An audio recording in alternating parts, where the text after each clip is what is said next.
Turnout. I'm excited to see you all here. I think the diversity of this crowd is excellent too. It really represents the spirit of this state. And I think we're here because of an abiding interest to help others under very difficult conditions.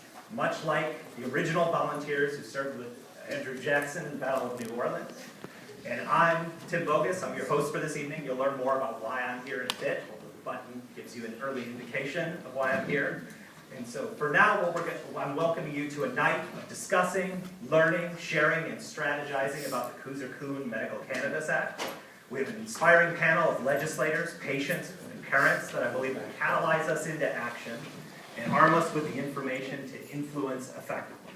Specifically, what we're going to try to accomplish today is the why the time for the Koozer-Kuhn Act is right now, and that there are real Tennesseans who will benefit from this act.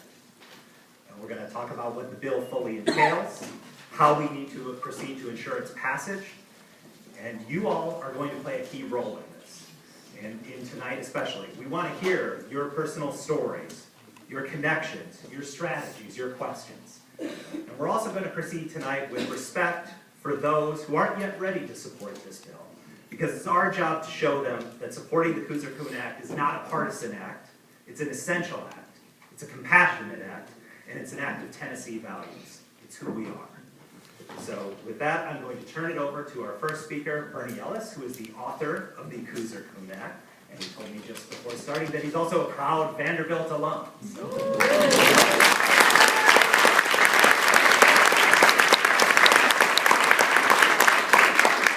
Bernie will also serve as our moderator. We're going to try to keep this esteemed panel to 5 minutes crack in order to leave plenty of time for interaction and questions and answers.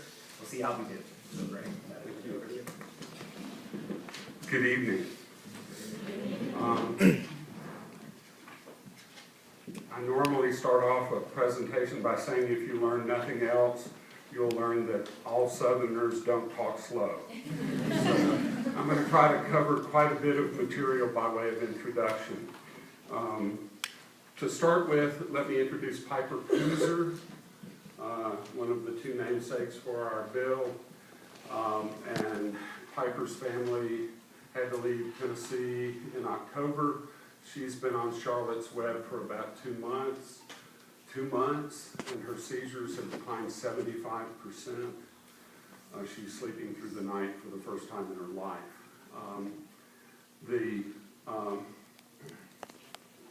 Why is it time now in Tennessee to reestablish a medical cannabis program here? Well, since the last time we got a good hearing at the legislature back in 2010, 8 more states have passed. This year I expect between 5 and 10 will pass. It's really moving that fast. The Veterans Administration now no longer removes veterans from their pain clinics who test positive for cannabis in states where it's legal. That's a major shift in the VA policy. The National Cancer Institute, one of my former employers, now gives the public 10 pages of information on their website about the role of cannabis and cannabinoids in cancer therapy, a major breakthrough. Since 2010, there have been another 4,500 peer-reviewed medical journal articles documenting the safety and efficacy of cannabis across a number of conditions. 4 separate U.S. governors, 2 Democrats, 1 Republican, and 1 independent, have all petitioned the Department of Justice to reclassify cannabis so as not to interfere with their lawfully established programs.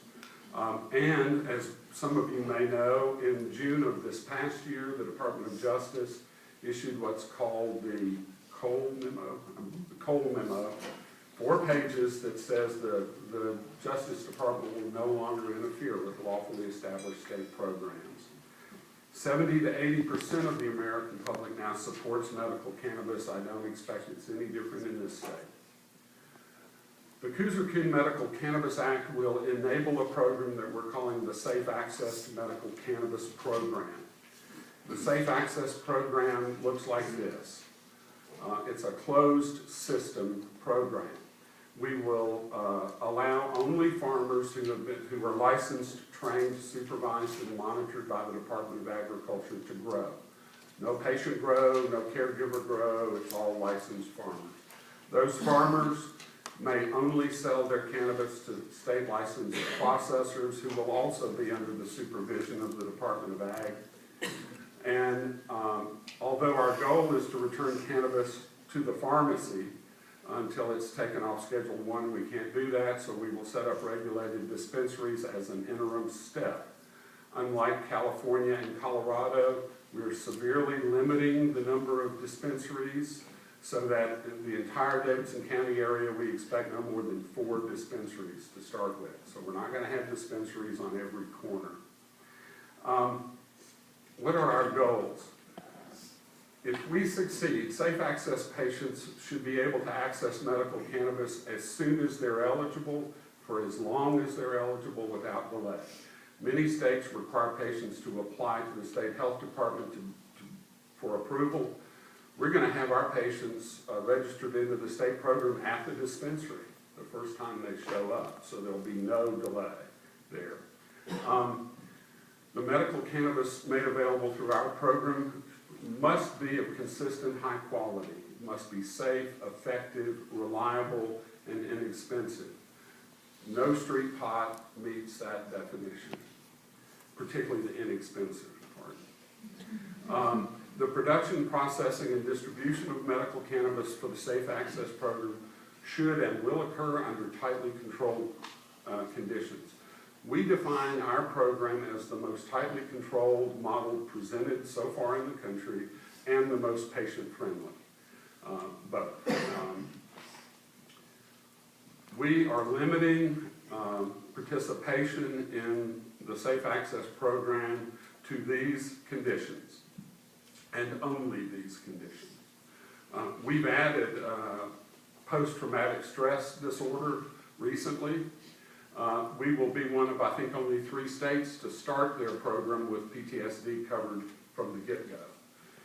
But as you can see, all of these other conditions are serious conditions, and we have specifically said in our bill, no physician may prescribe medical cannabis for any off-label condition. We will not honor a prescription for anyone who does not have one of these conditions. But the state health department will be empowered to systematically add new conditions as we go forward. So we expect the program to grow rapidly. I want to talk a little bit about revenues. One of the ways we're attempting to be patient-friendly is to try to aim for a price of $100 an ounce. Right now in this city, people are paying between $400 and $600 an ounce for the same quality cannabis that we hope to sell for $100. And those monies will be divided as you see. Pay particular attention to the last one. 20% to the state Safe Access Program means 20% to the state of Tennessee. So we start right off with 20 cents of every dollar being returned to the state. According to our bill's fiscal review, we'll be in the black in the 2nd year. And we'll be returning money to the general fund in the 2nd or 3rd year. We expect by year 5, if only 15% of the eligible patients are participating, will be a $500 million a year operation with $100 million coming back to the state. I started with a picture of Piper Koozer with her head bandaged. This is Piper Koozer today, 2 months after starting Charlotte's Web. All of these stories are phenomenal stories, and you'll hear some this evening. We have 5 people on the panel, and then I'm going to call on one person in the audience to speak before we open to Q&A, but we'll start with the panel. And I'm going to just introduce everyone now. Paul Kuhn is the widower of Jeannie Kuhn, for whom the bill is named, and he'll speak on behalf of a family that had to deal with cancer. Representative Sherry Jones is our principal sponsor of the bill, a Democrat from Nashville.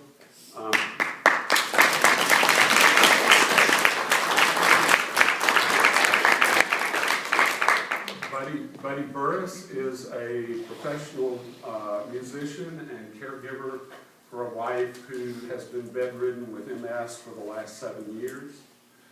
We then have Representative Joanne Favors, a Democrat from Chattanooga, also an RN, who I believe actually worked with some of the patients who were on Tennessee's last medical marijuana program that went without incident from about 82 to 88. So she'll talk about that.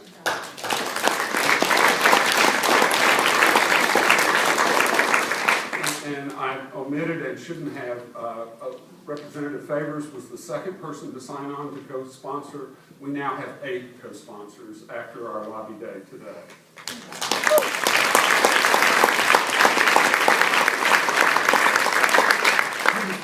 But we remain in the hunt for red co-sponsors.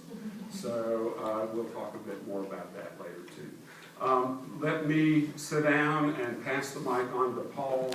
And we're going to be fidgeting up here while people speak because we've got to get something else on the computer, but we'll